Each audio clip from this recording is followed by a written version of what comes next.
xQc, do you like the cookies from Subway? Kim.com. He's Subway been called cookies. the Titan of terabytes, Subway. the El Chapo of file sharing, and the king of copyright infringement. If you don't know him, he's a mega hacker and mega businessman who ran a digital empire called Mega in the early 2000s. Its cash cow Mega Upload had millions of daily active users and brought in over 175 million in revenue. The website was brilliant, both for its user-friendly front-end UI and distributed back-end that allowed people to share massive files around the world, which was almost unheard of at the time. There was just one problem. The website made its money by selling ads, and those ads were served primarily on pirated material, like movies, music, and software. In 2012, the FBI shut down Mega Upload and raided Kim's mansion in New Zealand. But for the last decade, he's managed to avoid extradition to the United States and has remained a high-profile rich dude. That is until yesterday, when a New Zealand judge ruled that he could be handed over to the United States to be tried as a pirate. In today's video, we'll look at the mega crazy story of Kim.com and the technical features behind Mega Upload. It is August 15th, 2024, and you're watching The Code Report. Kim Schmitz is a German hacker who got famous as a teenager when he hacked into NASA and the Pentagon. That's pretty based, but in 1994, he was arrested for selling hacked phone numbers, then convicted of more hacking charges in 98, but never did any significant jail time because the judge chalked it up to youthful foolishness. He then pushed his luck further in 2001 when he bought a bankrupt website called letsbuyit.com during the dot-com crash. He told everyone he was going to pump a bunch of money into it, and after the stock went up, he dumped it for a quick profit. He was doing pump and dump rug pulls before they were cool. He tried to move to Thailand and fake his own death, but once again was arrested and once again received a suspended sentence. And despite his convictions, he eventually immigrated to New Zealand on an investor visa, and that brings us to 2005 and the rise of Kim's mega empire. It was a collection of websites that did everything from payment processing to philanthropy, but its core service was file uploads, like a precursor to Dropbox. Chat, guys, I don't know how old you guys are, okay, but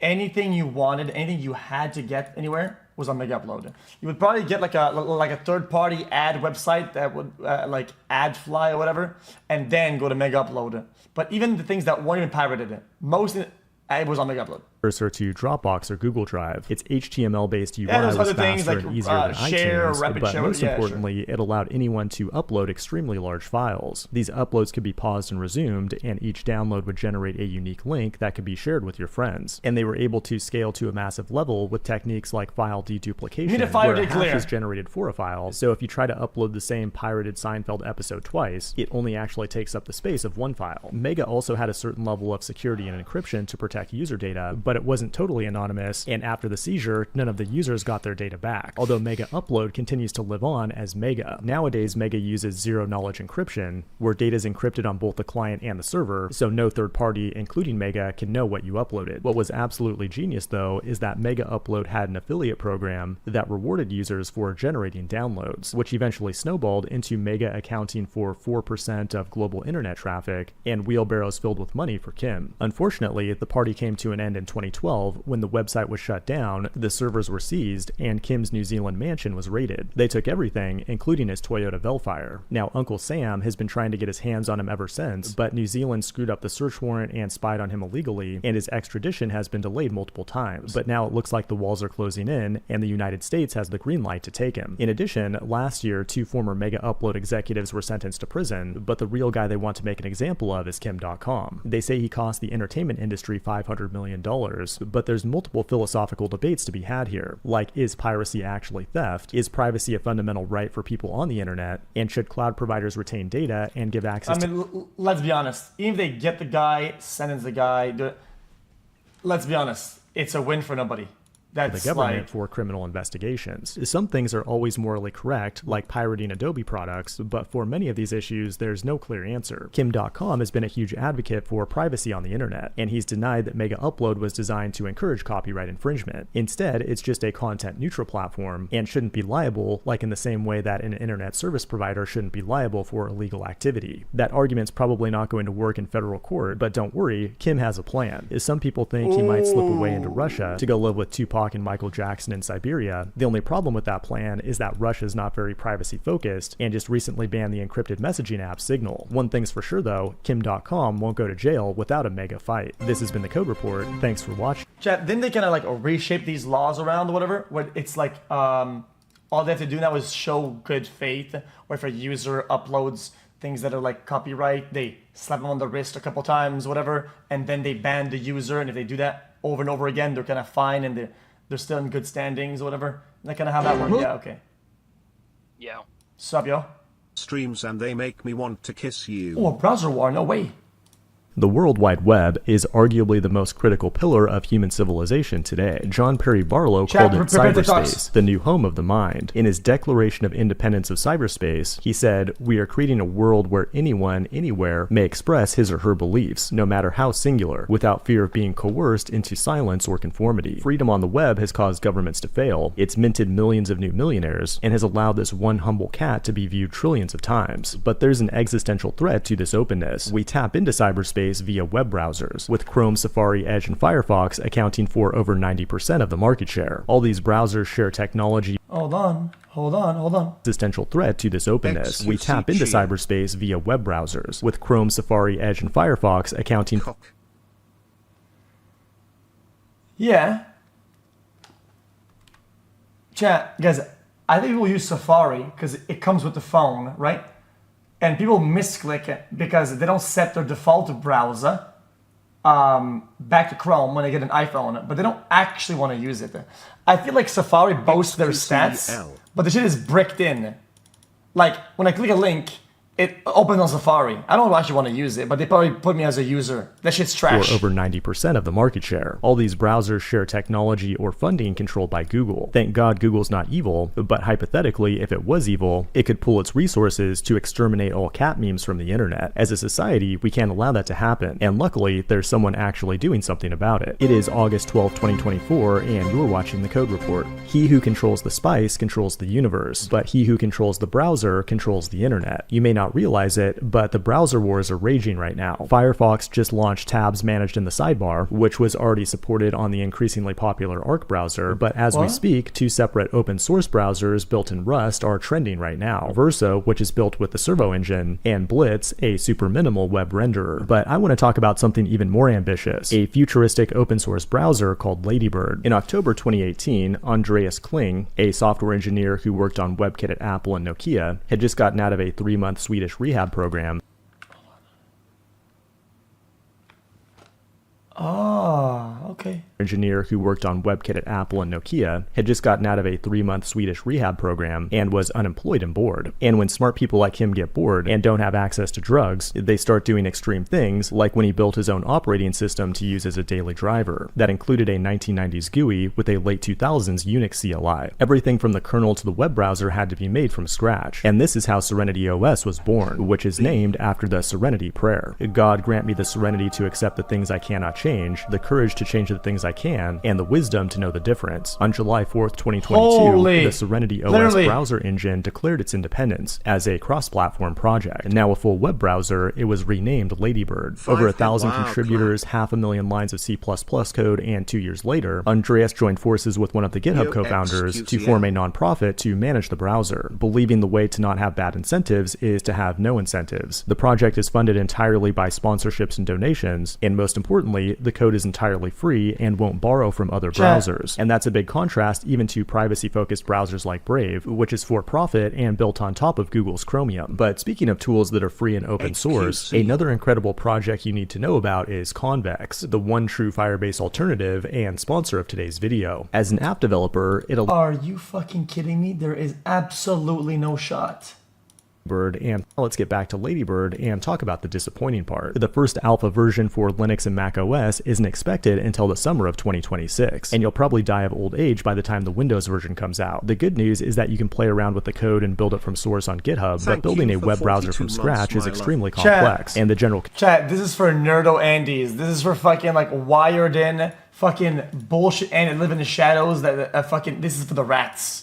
It's for the rats. Consensus is that it's impossible to pull off. Nobody will ever use that web shit. Developers to build websites with their half-assed HTML, CSS, and JavaScript code, browser engines need to follow the W3C spec, which contains over 114 million words, and it constantly evolves with new features that raise the barrier to entry. It's not a project you build in a weekend by prompting ChatGPT. The developers have already built their own HTML and JS engines, creatively named libhtml and libjs, and are leveraging established tools like FFmpeg for videos. In software. So what this guy's saying is that the market share on the browser will stay the same for at least another 5 years before it even begins to be a war. And even then, it probably won't be a war, let's be honest. the monopoly will continue, and then it'll be the end of it. Gotcha. All right, gotcha. Anything else? I feel like I feel like I summarized this video pretty well. No.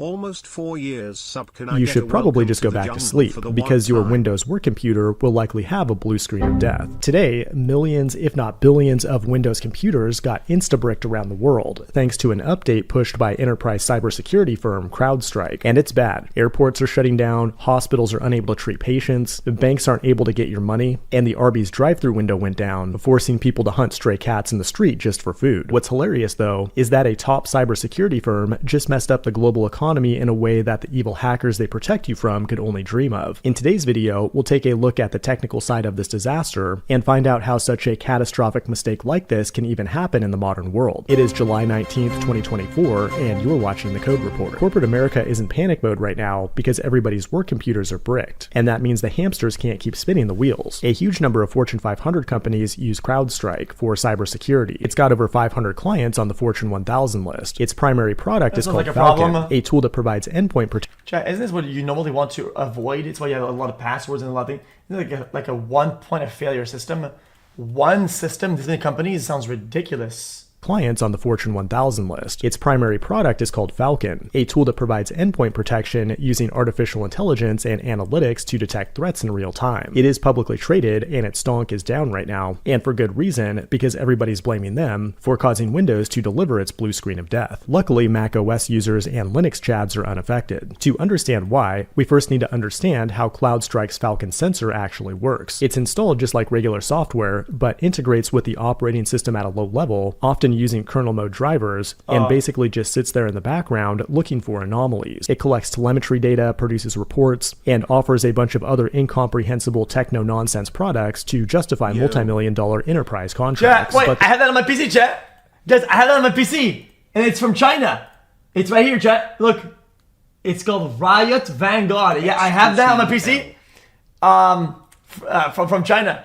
The bottom line is that it's third-party software that Shit's sits hard. in the critical path of a computer, which means if it fails, the entire computer might fail. And that's exactly what happened here. Apparently, an automated software update last night had some bad code in it, and every computer that got that update is now dead. Now, part of the reason this is really bad, oh my god, is this bad? is that it's not just a regular outage, but every affected computer needs to be rebooted in fail mode, so the driver can be removed manually. And most employees don't have access to do that on their own, and that means IT guys are going to be really busy today. It's the IT guy equivalent of being a surgeon in World War I. And the consequences are real. The London Stock Exchange was disrupted. Most Indian airports went down, causing them to write Chat, some things you learn in school, some things that in school are being learned, generally should be replaced with basic IT computer mastering for everybody, so that in general, right, if you are given instructions how to do something, you should be able to navigate it. Such as, your IT guy's job should only be to fucking